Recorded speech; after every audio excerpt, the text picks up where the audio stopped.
मगाशी बोलत असताना चंद्रशेखर बावनकुळेंनी सांगितलं की पानन रस्त्याला आता रॉयल्टी मुरुम वगैरे काढला तर लागणार नाही. सीपी पुणे शहर, तुम्ही पोलीस दलात प्रमुख अधिकारी आहात, सगळ्या अधिकाऱ्यांना सूचना द्या, पानन रस्त्यावर मुरुम जर टाकला तर तिथं बंदी नाही, परवानगी आहे. ते सोलापूरला पण कळवा आणि महाराष्ट्रात चांद्यापर्यंत बांद्यापर्यंत कळवा.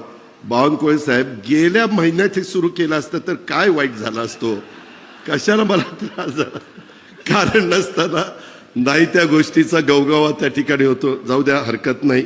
शेवटी लोकशाही आहे, संविधान आहे आणि घटना आहे. बाबासाहेब आंबेडकरांनी जो विचार आपल्याला दिलाय त्या विचारांनीच आपल्याला पुढे जायचं. त्याच्यामुळे त्या खोलामध्ये मी जास्त जात नाही. मला एवढंच सांगायचं आहे की तुम्ही मगाशी 110 कोटी रुपये मागितले. मुख्यमंत्री महोदय नेहमी चांगल्या कामाच्या करता निधीच्या बाबतीत आम्ही कधी काटकसर करत नाही.